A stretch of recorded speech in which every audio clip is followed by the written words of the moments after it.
The ship was bigger than the moon. Captain Sarah Chen stood on the observation deck of Earth's orbital station and watched it block out the stars. She had served in the United Earth Navy for 20 years. She had seen wonders that would make ancient humans weep with joy, but she had never seen anything like this. The alien vessel hung in the darkness like a metal god. Its surface was covered with patterns that glowed soft blue. Smaller ships surrounded it like fish around a whale. Each of those smaller ships was larger than anything humanity had ever built. "They call it the Eternal Mandate," said Admiral Rodriguez, standing beside her. His voice was quiet. "Our sensors cannot even measure its full size." "What do they want?" Sarah asked. The Admiral did not answer, but his face told her everything she needed to know. 3 days later, the aliens came to Earth. The United Earth Council met in the Great Hall of the Global Assembly. Leaders from every nation sat in their seats. Cameras broadcast the meeting to every screen on every human world. 12 billion people watched and waited. The alien delegation entered through the main doors. There were 7 of them. They walked in a way that seemed wrong to human eyes. Too smooth. Too perfect. Like they had practiced walking for 1,000 years. The leader was the tallest. It was made of crystal. Light moved inside its body like slow fire. When it spoke, its voice came from everywhere at once. "I am Ambassador Zethkal of the Valorian hegemony. I speak for the Council of 47 Worlds. I speak for the empire that has ruled this arm of the galaxy for 300,000 years." The hall was silent. No one moved. No one breathed. "We have watched your species," Zethkal continued. "You are young. You discovered faster than light travel only 80 years ago. You have spread to 12 star systems. You breed quickly. You think strangely. You create things that should not be possible." The crystal being paused. The light inside it pulsed. "This makes you dangerous." Secretary General Elena Vasquez rose from her seat. She was 60 years old. Her hair was gray. Her eyes were sharp and clear. She had led humanity through 3 crises already. Now she faced the greatest one of all. "Ambassador," she said, "humanity means no harm to your hegemony. We only wish to live in peace." "Peace is not your choice to make," Zethkal replied. "We have studied your history.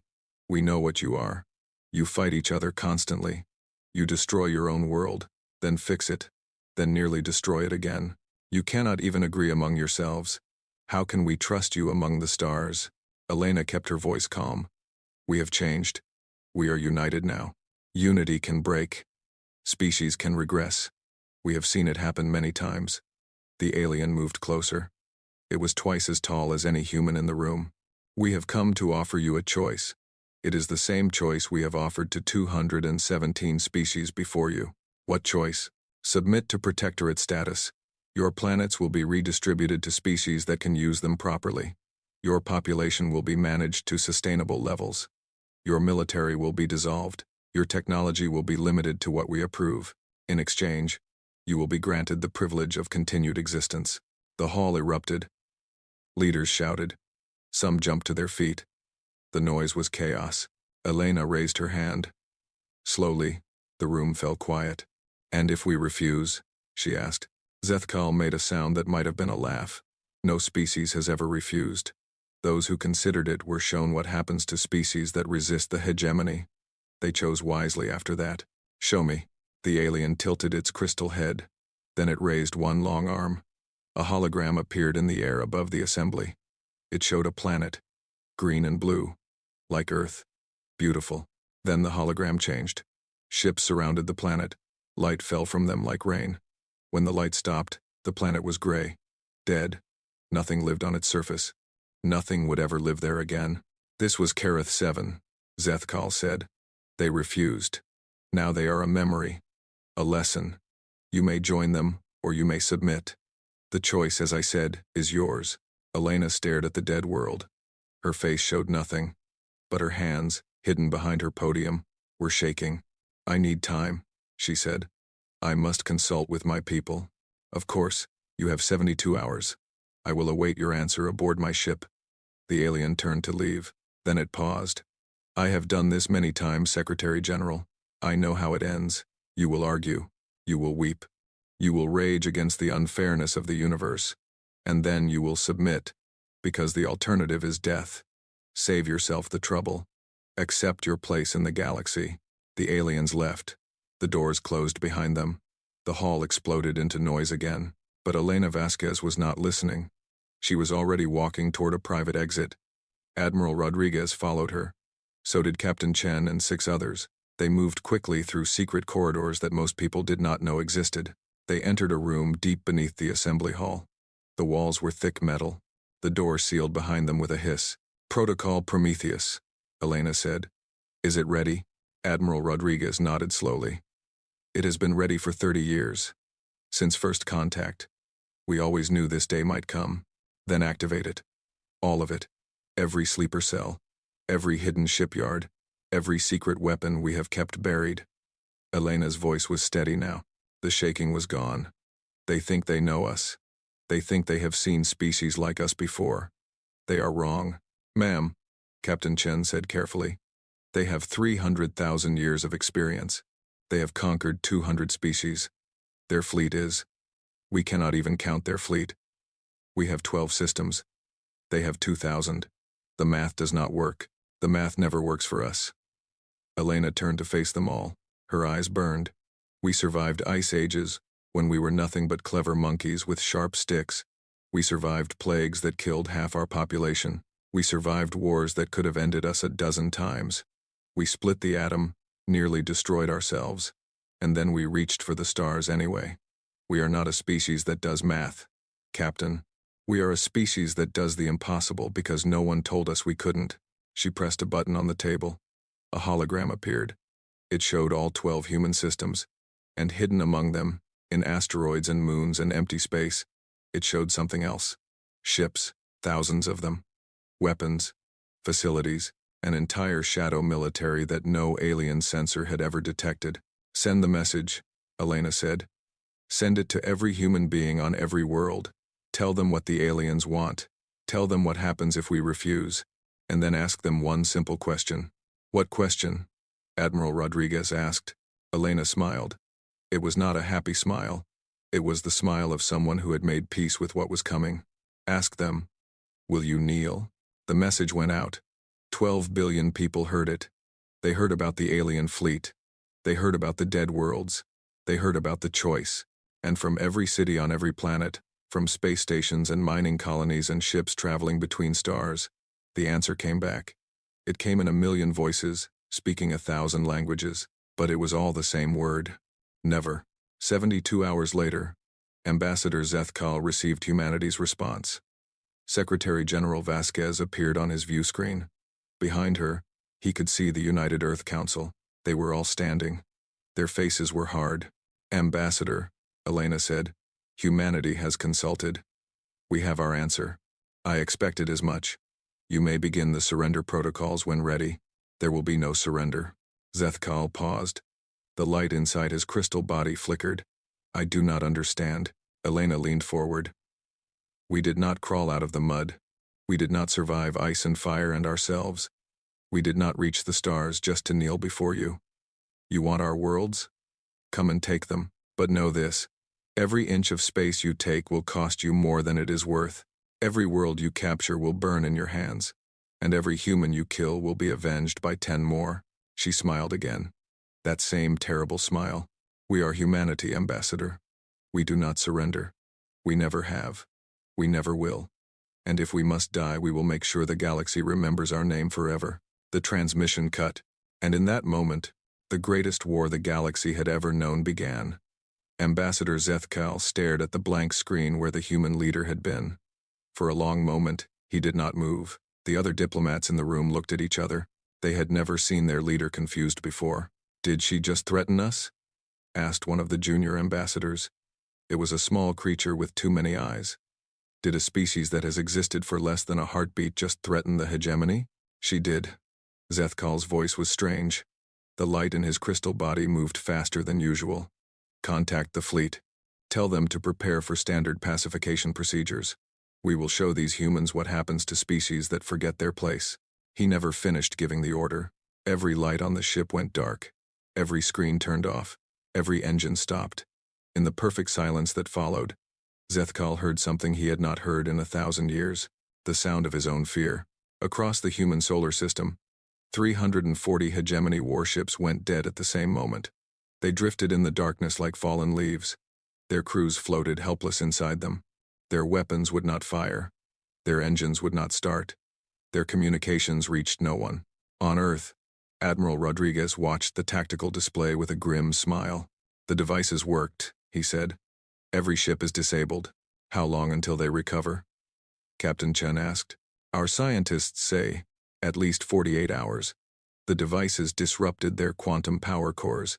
They will have to restart everything by hand." Captain Chen nodded.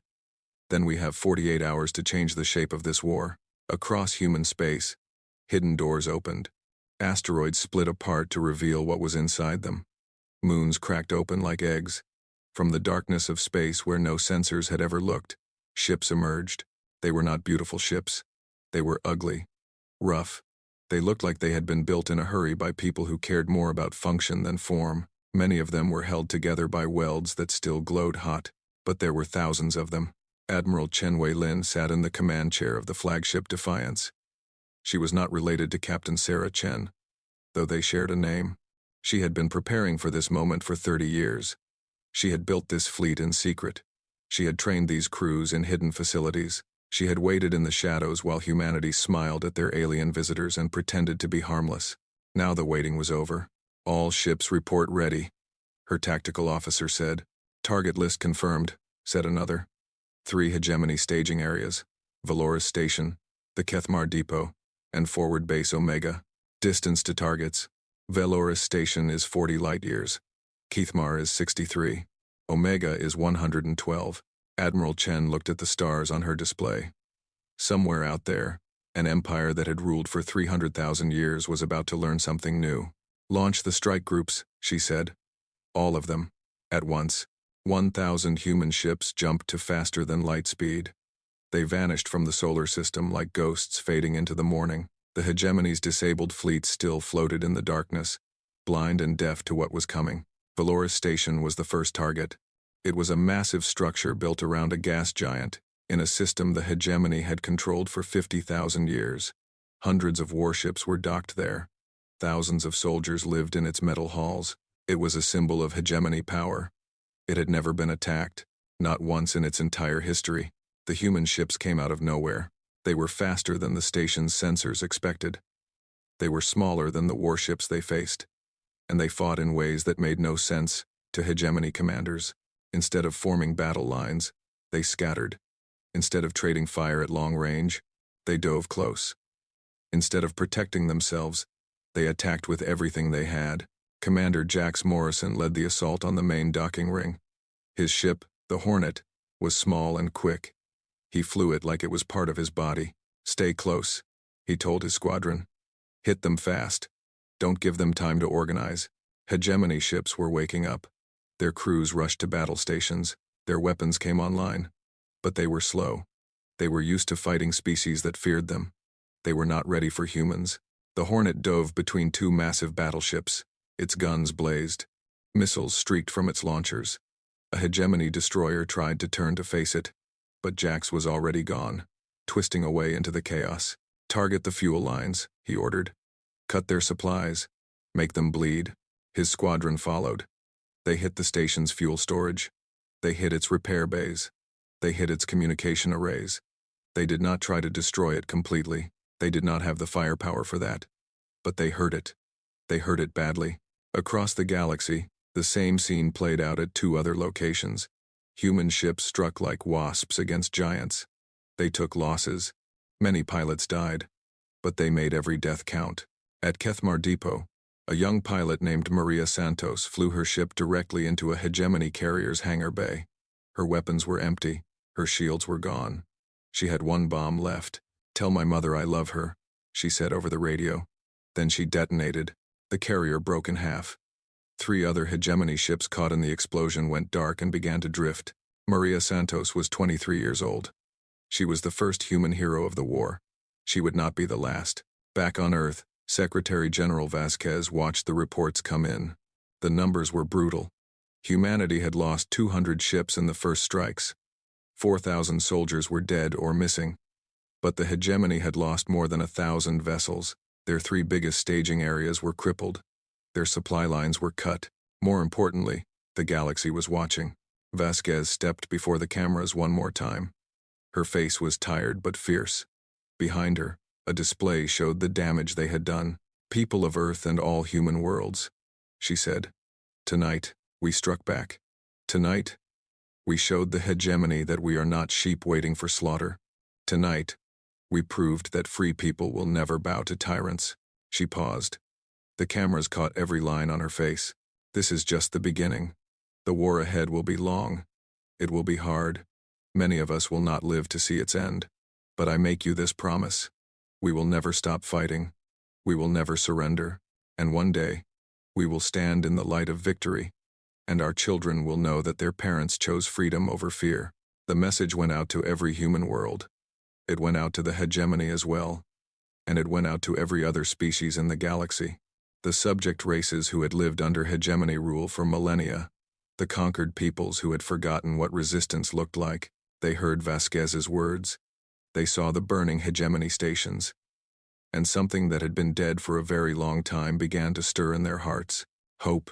Ambassador Zethkal was finally rescued from his disabled ship 3 days after the attack. He was taken to a new flagship, one that had been rushed from deep hegemony space. His first order was to contact the Council of 47 Worlds. What is the situation? The Council asked through their quantum link. The humans have attacked, Zethkal said. His voice was flat. The light in his body was dim. They did not negotiate. They did not plead. They struck first, struck hard, and struck everywhere. Impossible. No species strikes first against the hegemony. They know what we are. They know. They do not care. Zethkal paused. I have studied 200 species. I have negotiated their surrender. I have watched them break. But these humans, they do not break. They burn instead. And they want to burn us with them. The council was silent for a long moment. Then we will do what we always do, they finally said. We will crush them. We will destroy their worlds. We will wipe their species from existence. And we will make sure no one ever follows their example. Yes, Zethkal agreed. We will try. But for the first time in his long life, he was not certain they would succeed. The war had begun. And the galaxy would never be the same. The first year of the war was blood and fire. The hegemony came with everything they had. 10,000 warships. 1,000,000 soldiers. Weapons that could crack planets like eggs. They expected the war to last weeks.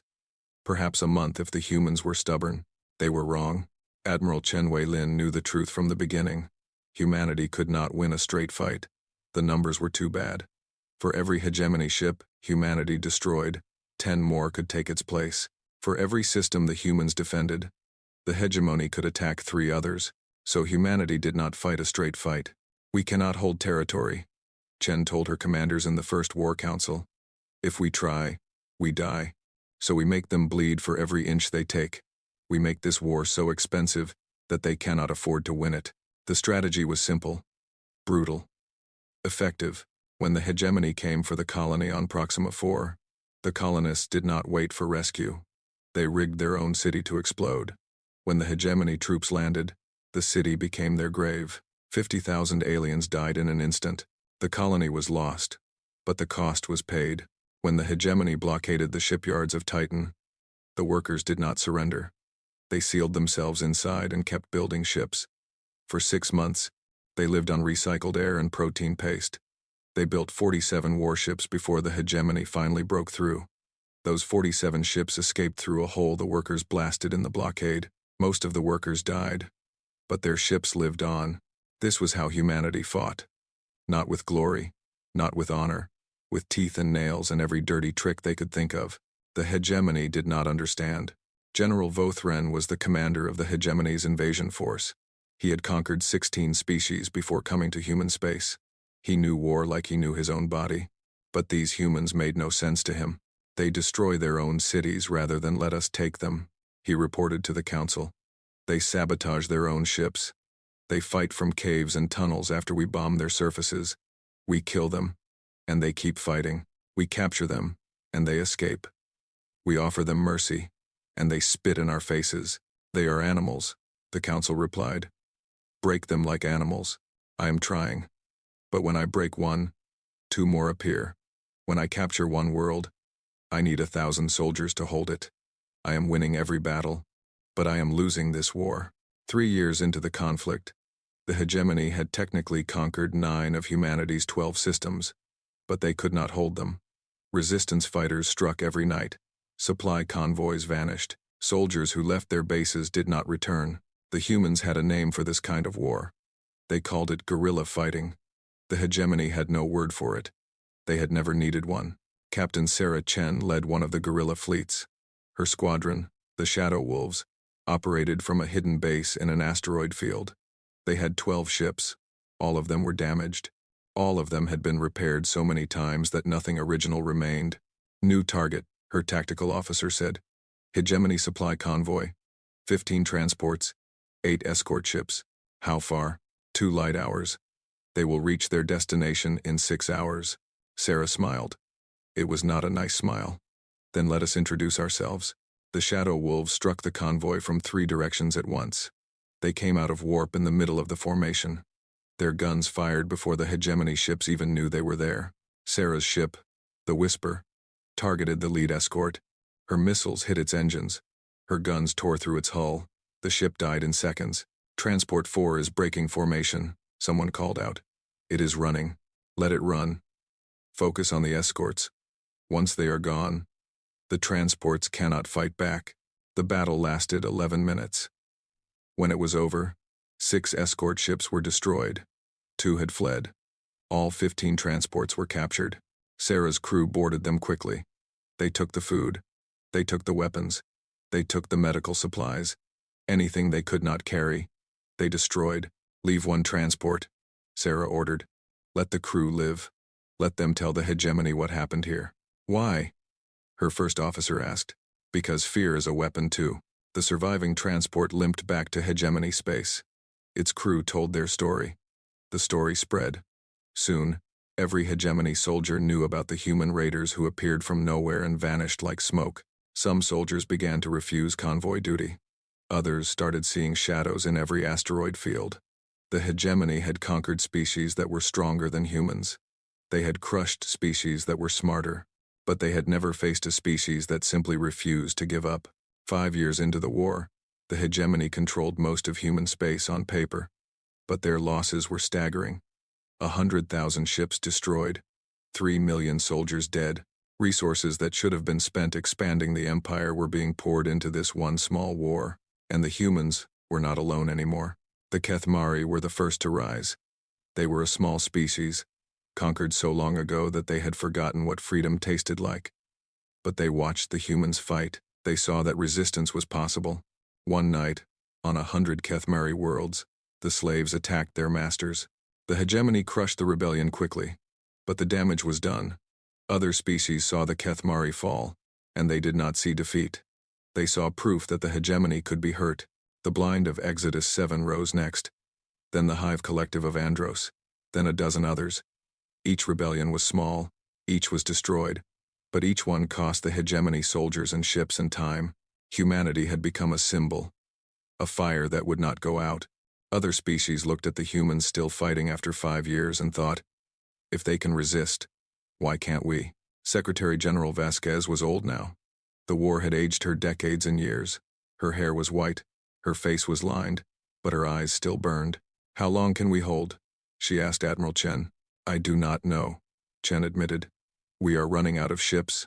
We are running out of soldiers. We are running out of places to hide. But the hegemony is running out of patience. My spies tell me there are voices in their council calling for negotiation. Negotiation? Vasquez laughed bitterly. They wanted to manage our population. Now they want to talk. 7 years of war has cost them more than the previous 10,000. They did not think we were worth this price. No one ever does. Vasquez walked to her window. Outside, the sky was dark. Earth's shields blocked most light to prevent hegemony targeting. Her planet lived in permanent twilight now. Can we win? Honestly, no. We can make them pay. We can bleed them. We can maybe force a draw. But win? Destroy the hegemony? We are too small for that. Vasquez was quiet for a long moment.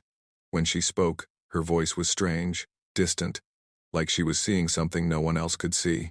What if we had a weapon that could change everything? Something that could reach across the stars and strike anywhere? Chen frowned. We have nothing like that. Not yet. Vasquez turned from the window. There was something in her face. Fear and hope mixed together. Come with me. There is something I need to show you. She led the Admiral down into the depths of Earth's command bunker.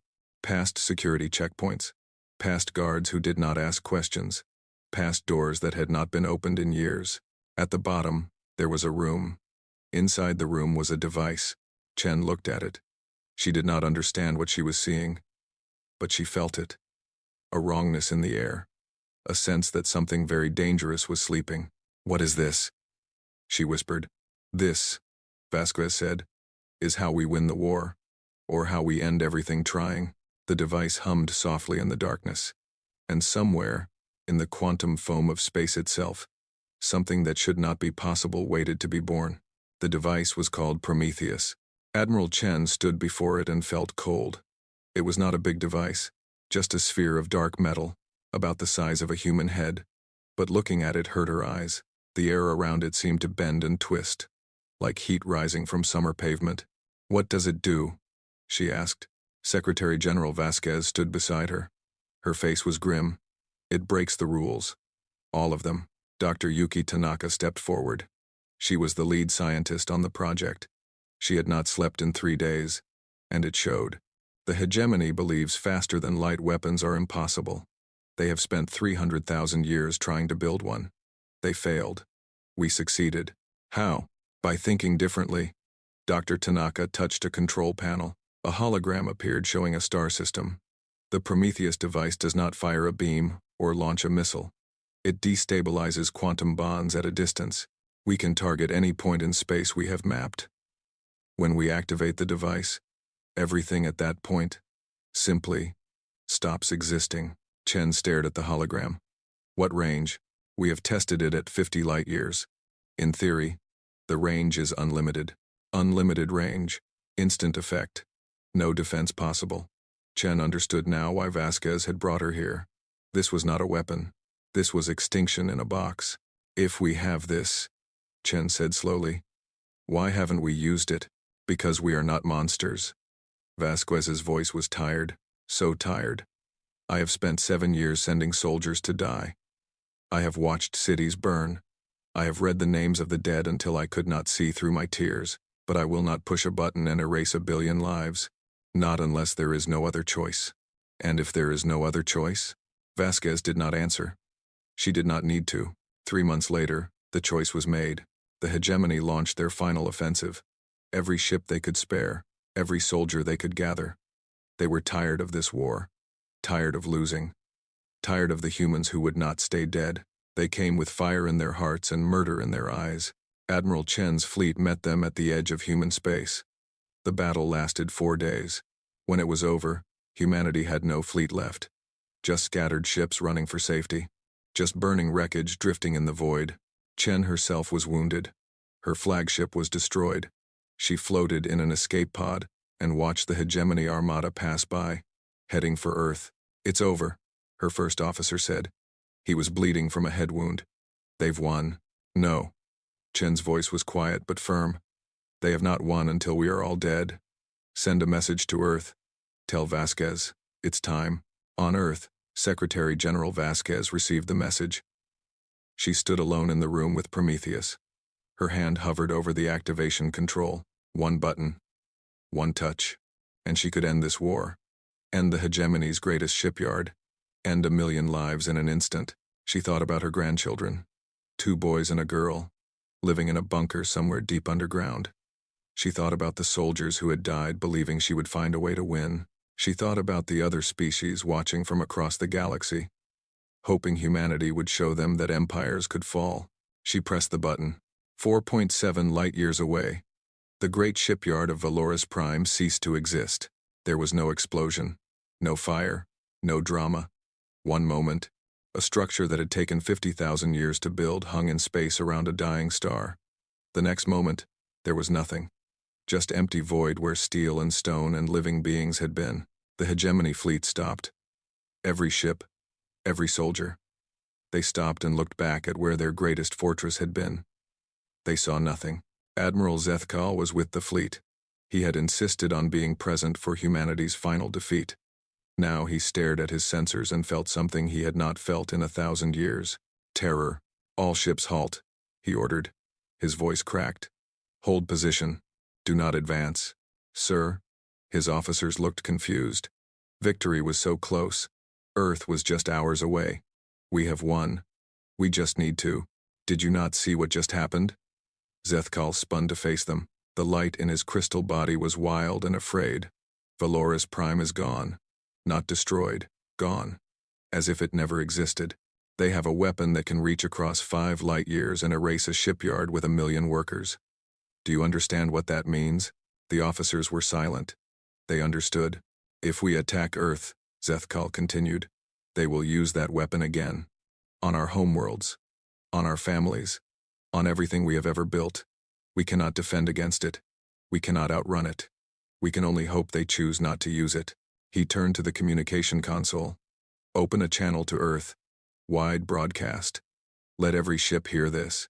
Vasquez's face appeared on his screen. She looked as tired as he felt. But there was steel in her eyes. Steel that had been forged in 7 years of fire. Ambassador, she said. I believe you received our message. I did. Zethkal's voice was careful. You could destroy us. All of us. You could end the hegemony in a day. Yes, but you have not. No. Vasquez leaned forward. We showed you what we can do. Now we choose not to do it again. We do not want your empire, Ambassador. We do not want revenge. We only want what we have always wanted. To live free among the stars. You have 30 days to respond. The transmission ended. Zethkal stood in the silence that followed. Sir, one of his officers said. What do? We go home. Zethkal's voice was flat.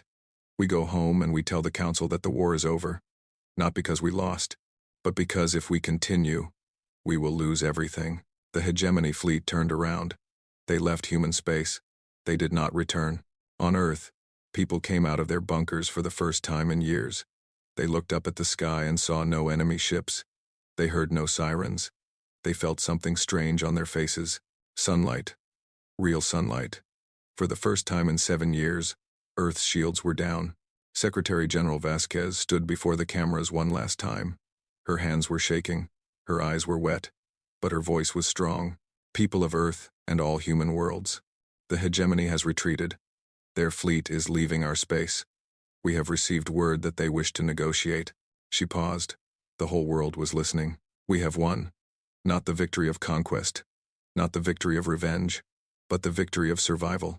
We are still here. We are still free. And we will never kneel to anyone. Across human space, people began to cry. They hugged each other. They laughed and shouted and fell to their knees. 7 years of darkness was ending. The dawn was finally coming. But in her private quarters, Vasquez did not celebrate. She sat alone with a glass of water, too tired to drink. She thought about the button she had pressed.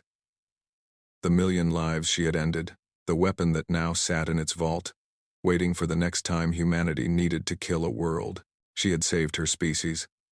But she wondered if she had lost something else. Something that could never be rebuilt. There was a knock on her door. Admiral Chen entered. She was bandaged and scarred, but she was alive. She had survived somehow. She always did. The hegemony sent a response. Chen said. They asked one question.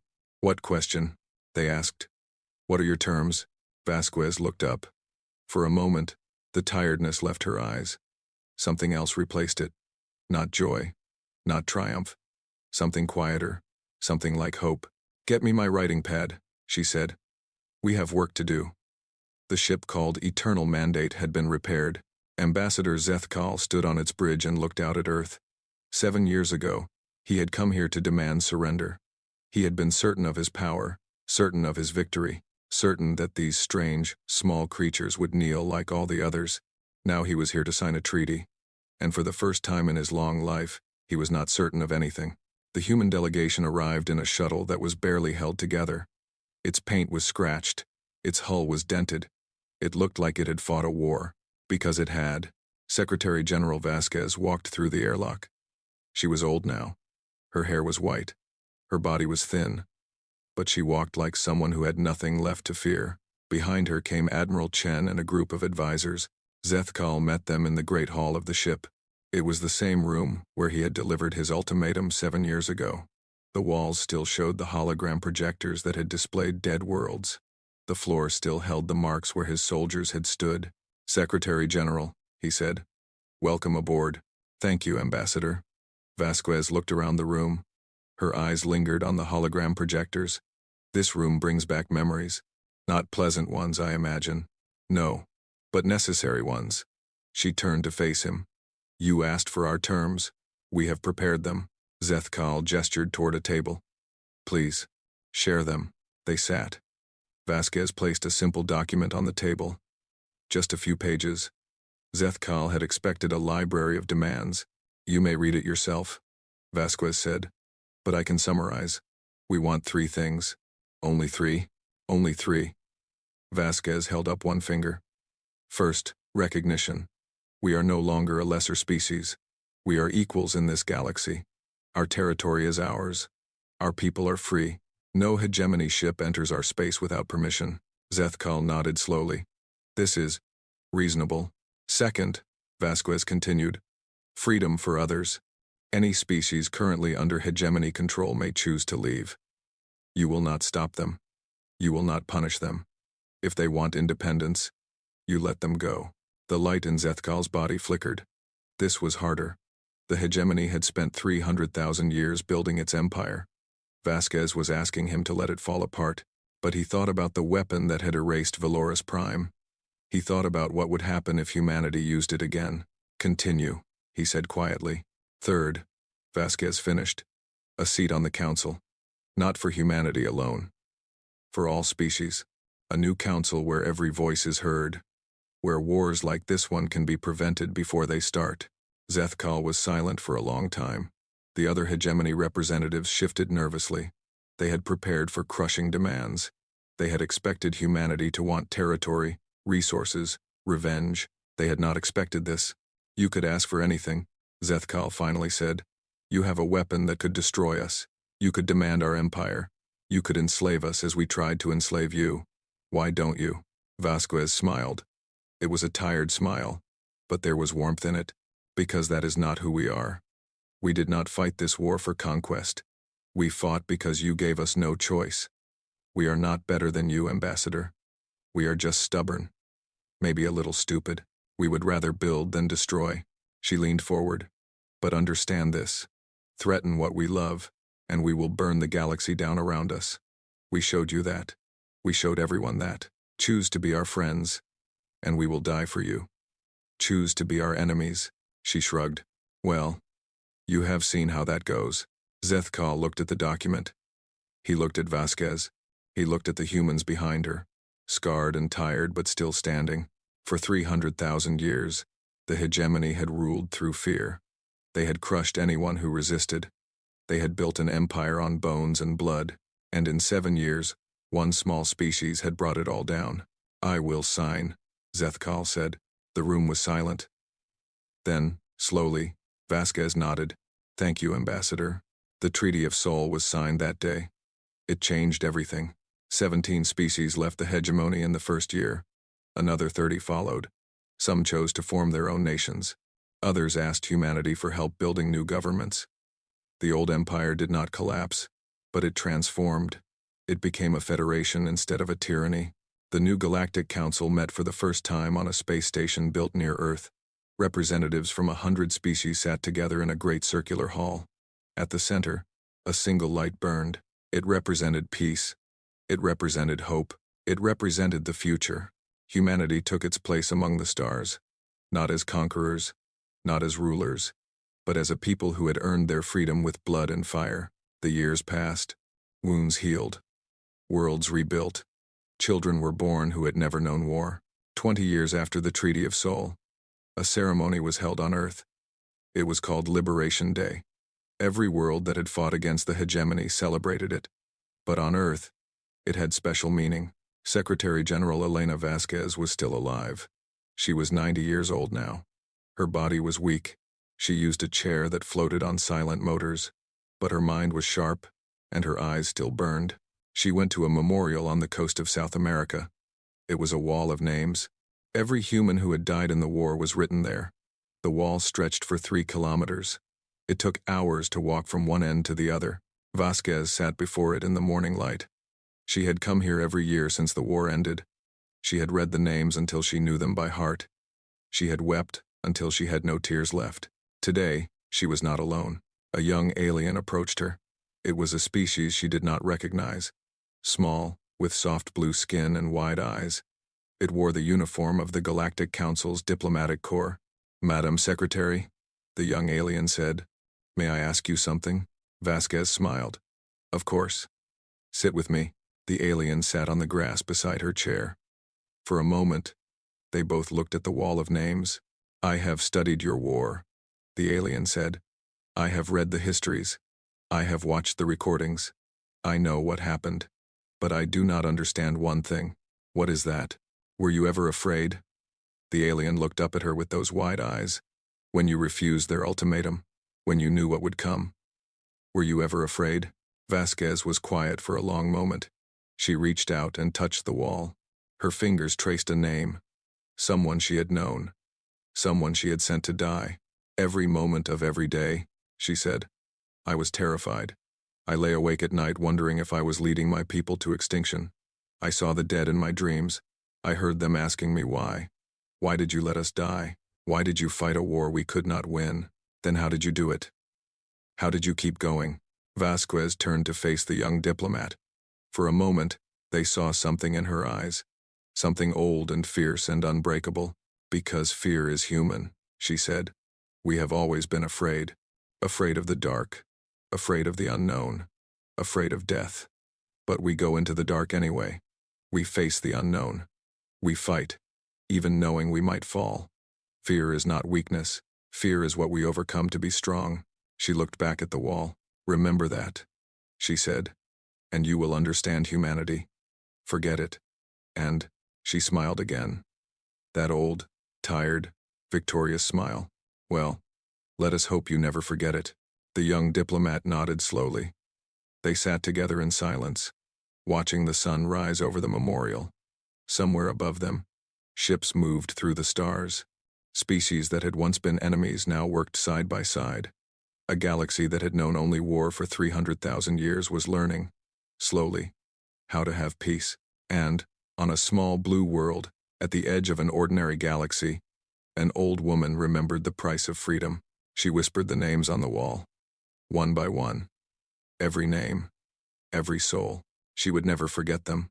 None of them ever would. This was the legacy of humanity.